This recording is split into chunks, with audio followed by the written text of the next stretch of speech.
한국 사람들은 다 부자구나. 여기 독일 여성이 놀라서 이야기를 하고 있네요.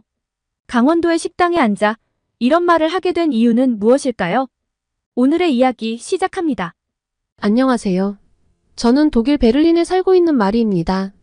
예전에 한번 인사드렸는데 제 이야기를 다들 재미있게 들어주셨다고 해서 얼마나 기뻤는지 몰라요.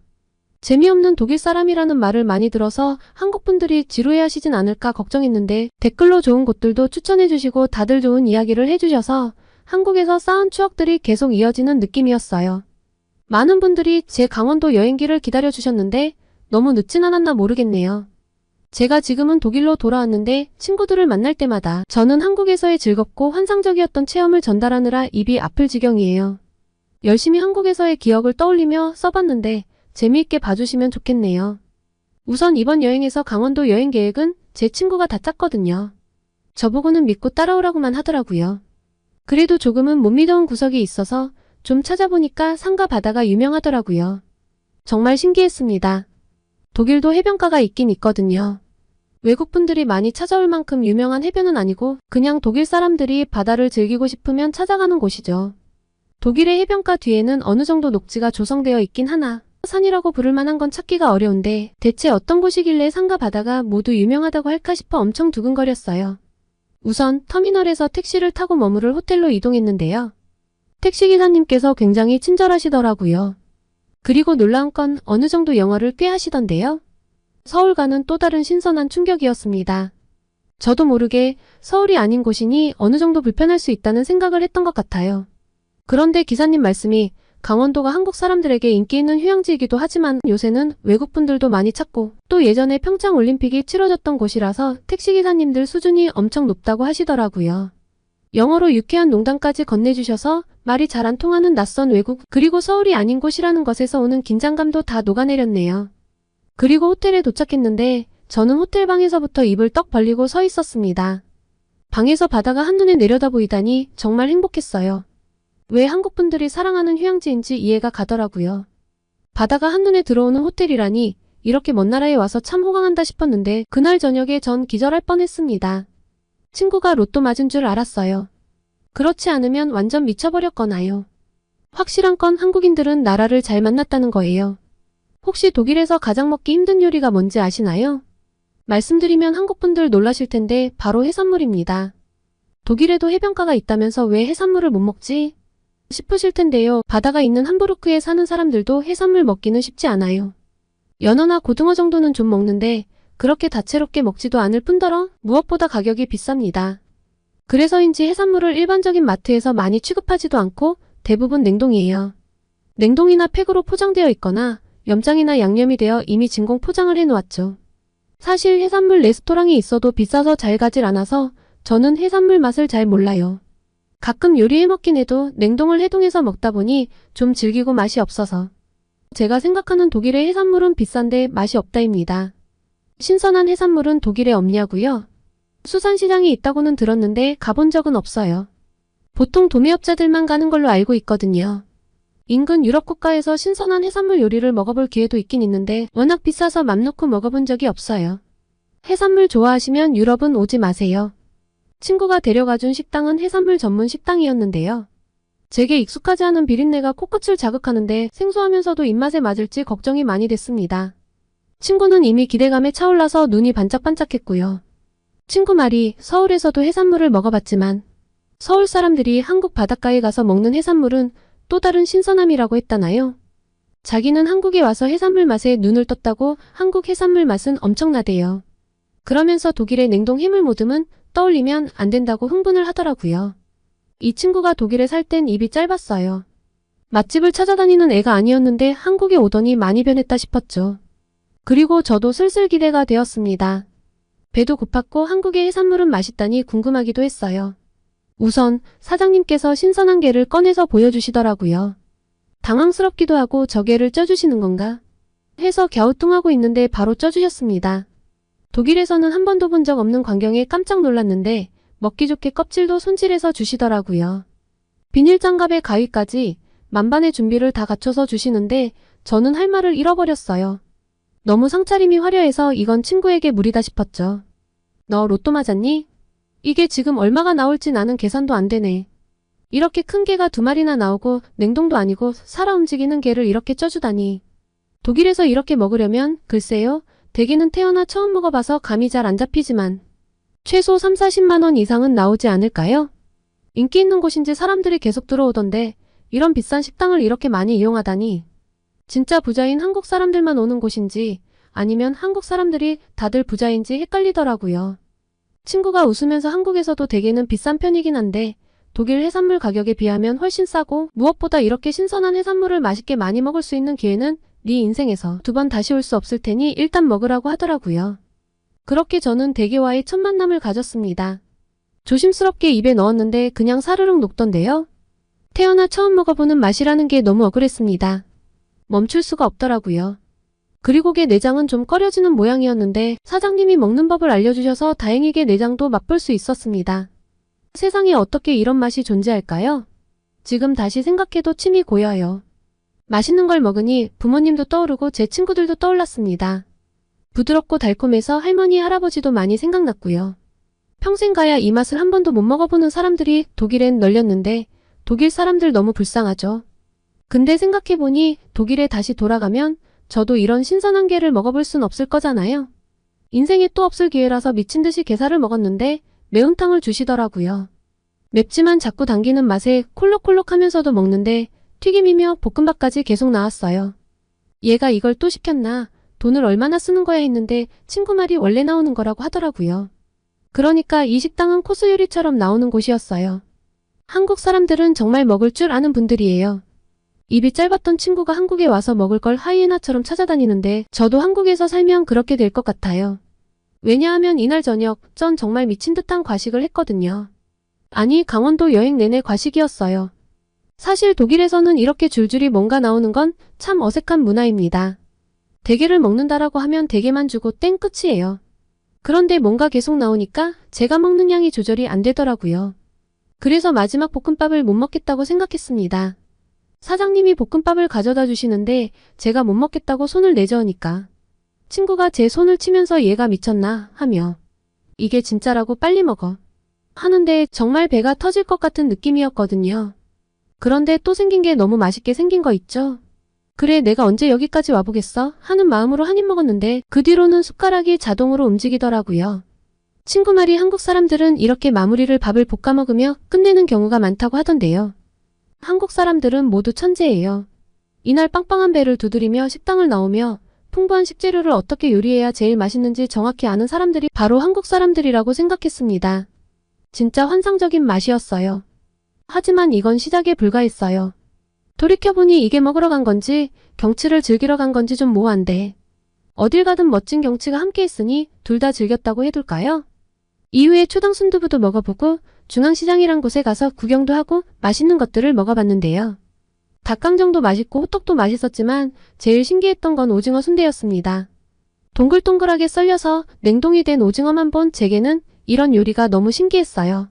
오징어 요리가 익숙하지 않은 제게도 정말 맛있게 먹을 만한 음식이었고요. 그리고 어찌나 다들 손이 빠른지 긴 줄이 순식간에 줄어들더라고요. 먼발치에서 보고 한국 사람들도 모두 줄 서서 사 먹는 걸 보니 진짜 맛집일 거라고 생각하고 우리도 좀 기다리자 맛있는 걸 먹으려면 어쩔 수 없지 했는데 손놀림이 정말 빠르시더라고요.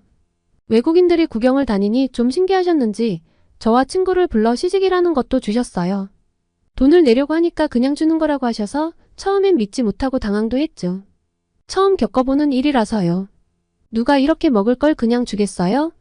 한국이 아닌 다른 나라였다면 이건 강매나 사기라고 생각했을걸요? 이런 게 한국인들의 인심과 정인가 싶어서 시장 구경이 너무 즐거웠어요. 독일 시장은 어떻냐고요? 독일도 당연히 재래시장은 있어요. 그런데 한국처럼 이렇게 다이나믹한 느낌은 아닙니다. 음식은 소시지나 케밥 정도를 팔아요. 거기에 맥주나 와인 정도를 곁들이죠. 음식이 좀 더 다채로우면 베트남이나 모로코 같은 다양한 나라의 음식도 팔고요. 아무래도 독일 시장이 좀 재미없는 이유는 독일 음식이 그다지 다채롭지 않아서인 것 같아요. 그리고 전 이 대목에서 한국 여행의 유일한 문제점을 찾을 수 있네요. 독일에서 뭘 먹어도 이제 예전만큼 맛있지 않아요. 한국은 닭 한 마리를 가지고 프라이드 치킨, 양념치킨, 닭강정, 삼계탕, 닭볶음탕 등등 엄청 많은 요리를 만들어내는데 독일 사람들은 왜 이런 창의력이 없을까요? 요새 저는 진지하게 한인마트에 가서 장을 보고 한국 요리를 만들어 먹어볼까 한다니까요. 너무 먹는 이야기만 한 것 같아 좀 민망하지만 친구가 야심차게 준비한 강원도 식도락 코스는 정말 완벽했어요. 그리고 경포대와 오죽헌도 멋진 기억으로 남아있고요. 특히 경포대는 조망이 너무나 멋졌죠. 평화롭고 아름다워서 사진을 정말 멈추지 않고 찍게 되더라고요. 음식도 맛있지, 자연환경도 너무나 좋지, 사람들은 친절하지. 나중에 은퇴를 하면 한국 강원도에 와서 살아도 좋지 않을까 하는 생각이 들었죠. 수도에서 멀지 않은 곳에 이렇게 아름다운 자연과 맛있는 먹거리가 있다는 건 정말 축복과도 같은 일이니까요. 서울에 이어서 방문한 강원도는 서울과 또 다른 느낌으로 아름답고 재밌었어요. 한국 여행을 오는 대부분의 사람들이 서울 여행을 주로 하던데 이렇게 다른 지역도 가서 매력을 느끼는 것도 정말 좋을 것 같아요. 제 개인적인 생각으로 강원도는 스위스보다 더 좋았거든요. 친구와 함께 갔던 곳 중에 양떼 목장이 있었거든요.